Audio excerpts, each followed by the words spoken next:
The Texas Chainsaw Massacre game is dying. At least that's what I'm seeing all over the internet right now. However, it's important to exercise caution when making such a statement. Instead, let's give it some time for the situation to unfold and see how things evolve over time. However, there are some things that are for certain. Crossplay is still missing in action. The player base is on a steady decline. Lobby dodging is already an issue and will likely become an even greater issue. Pricing of characters is set to be very high compared to any other game on the market. Let's talk about that. Hey, what's going on, everybody? It's Tired Marine here. Today we are going to be discussing and looking over a lot of things on the internet. So we're going to be looking at Reddit posts and Twitter posts, just the overall community's feedback on the ongoing issues that we're discussing in this video. So just be aware this video is not scripted. I don't have an outline or a script that I'm following. I may be ending up going on some rabbit trails, but we're going to be talking about a few things, and I'm going to be giving you my point of view and sharing a lot of other people's point of views on the topics that we're going to be discussing. So first things first, we're going to be talking about the player base decline, and we're going to be talking about crossplay, and then we're going to be going into the new pricing for future DLCs and the lobby dodging issue that may or may not be causing. So the first things first, we're going to talk about the player base. Right here, let's click. We're on Steam Charts website. Now, I am aware that Steam is not a perfect representation of the overall player base for this video game because it is on console, it's on Xbox, it's on PlayStation, and it's on the Microsoft Store. So the PC, Microsoft Store or PC Game Pass on PC, and not only Steam. But I think it's a fair representation, and that the trends that are going on here on the Steam charts is probably a trend that's likely being followed at least on other platforms. Maybe not PC Game Pass or Xbox Game Pass because they have the game for free, so they don't feel like they're wasting their money or whatever. But let's look at it here. So a few days after the game was released, 12 days to be exact, August 30th, the player base was around 10,000. Flash forward, and we're here today. I'll switch to 7 days so it's even more understandable. We're at around 3,400. So the last 30 days, the average gain, which is a net loss actually, is minus 5,062, which is almost close to 50% loss in the player base. And if we do look closely here, I don't know the exact date that the crossplay was disabled, but I know that it was a Tuesday, and it looks like it could be this day, Tuesday, the September 5th, because it's been a few weeks now. I would say that once crossplay was disabled, that's when we lost a huge chunk of our player base. So the peak here was about 10,800-ish on Steam charts. The next day, I'm pretty sure, don't quote me on this, but this is the day that they removed crossplay. We've already lost 3,000 peak. 3,000 players on the peak for a pretty big update, because they did make other changes and bug fixes and all that sort of stuff, but they did remove crossplay. So they made healthy changes for the game aside from removing crossplay, in my point of view. Now, obviously, removing crossplay for the sake of not having cheaters playing against console players. Now, that's healthy for console players, I assume, but overall, in the big picture, in the grand scheme of things, it's probably not healthy, because you can look here and you see the stats here, and it's a net loss for the player base, and it's very clearly on a steady decline here. So what I want to talk about, let's look at some Reddit posts regarding this issue. Some people aren't in the same boat as I am, and that's totally okay. They say, "Thank you, Gun, for purging crossplay to stop cheaters. Maybe an unpopular opinion, but I approve of this measure. Gun are one of the few developers to take such a measure against cheaters. I fully support this. I only wish more developers would take this measure and give us native in-game crossplay toggles." Thoughts? First response here. We're not going to stay too long on each post for the sake of time, but the first response here says, "You can approve of the measure all you want, but the game was shipped broken and without an effective anti-cheat by said developers, which allowed the problem to get bad enough to warrant the quarantine in the first place, so I don't think it's worth celebrating the move. Like, good job. You saved your body from dying by amputating the leg to keep the gangrene in the leg from spreading after you shot yourself in the leg." All right, I'm going to close this tab so we don't actually reopen it. Someone says, removal of crossplay is really showing now.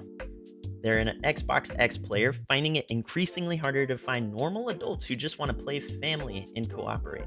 I understand the removal of PC players, but I'm afraid this very good game is going to die if they don't get it back online soon.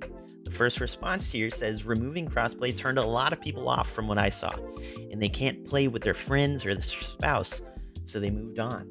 At least that's what I saw people saying here and on other forums. Also, with only 3 maps and limited content, people are going to get bored, unfortunately. I've played way less since they removed crossplay because I can't play with my buddies either. Hopefully it comes back soon, but oftentimes people don't come back. But who knows, maybe a big update will bring them back. On to the next one.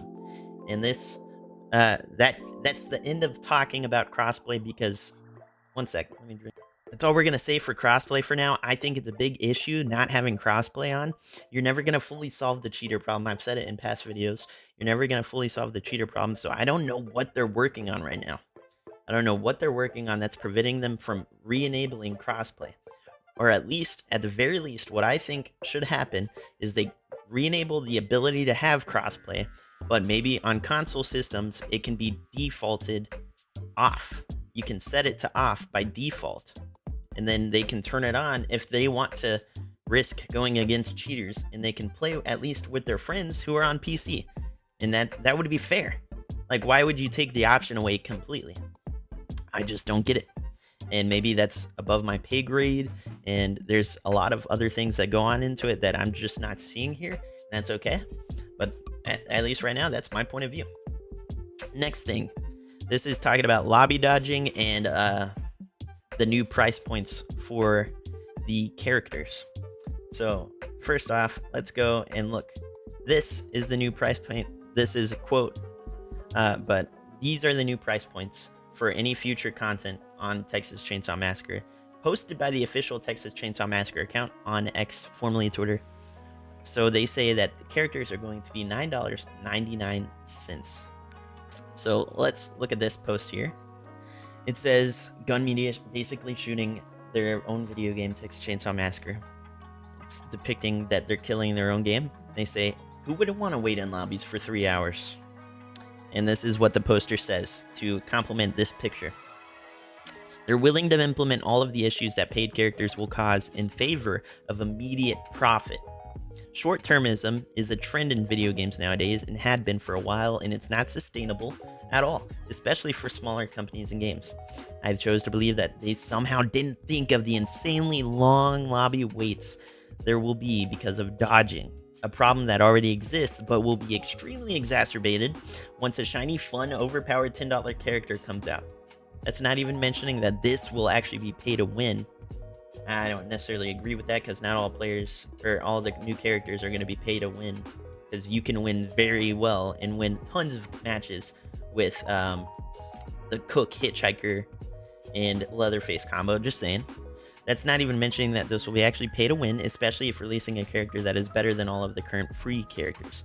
Gun, Sumo, either one of you who may be listening, reconsider the decision to charge for characters, please.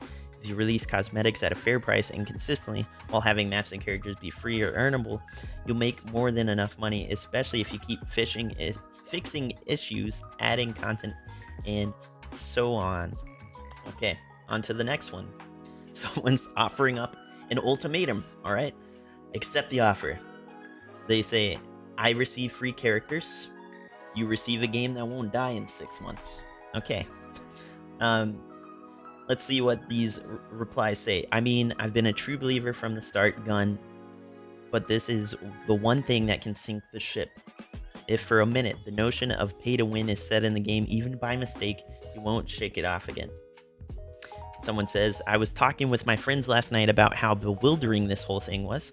We were trying to think of the last truly pay-to-win game that we've all played and just couldn't think of any.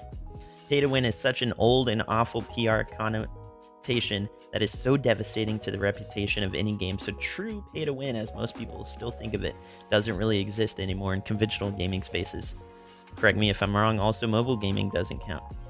It's typically a lot more subtle and a lot more insidious as a result that in the modern landscape, nowadays you've got XP boosters and pay to progress kind of mechanics, and there's an argument to be made for those being as equally oppressive, but true pay to win has been kind of phased out for a reason. TCM might truly be the closest thing to seeing a return of true pay to win, a $40 game peddling $10 characters that would easily rack up the base cost to $80+ just to have the same edge that everyone else has.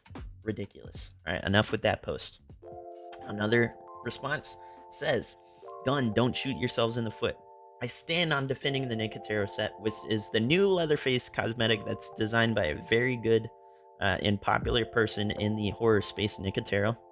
I don't think the price is beyond the industry standard, and I think people have had their value perception skewed by virtual currencies. However, executions being charged at $6.99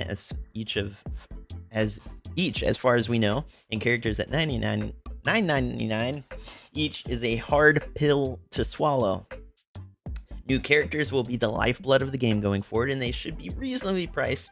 It's a charge to allow you to engage in the fresh content each season beyond a new map." Now, I liked what they said here. Gun, you've finally got a really competent competitor to DBD going here. People really need to get paid, so I support the pricing on cosmetics. Beyond the executions, which are taking the piss unless the 7 smack runes is for a pack of executions. Sorry about this one, but you said the president with the execution pack at launch. But to price characters this high is a very short walk off a very steep cliff as far as player interest is concerned. Your situation is unique compared to the walking monolith that is behavior, but you won't be able to escape comparison. And comparison is killing your image right now. The character cost being scaled back will hopefully regain some of the lost favor, and if the skins are good enough for new and existing characters, people will buy them.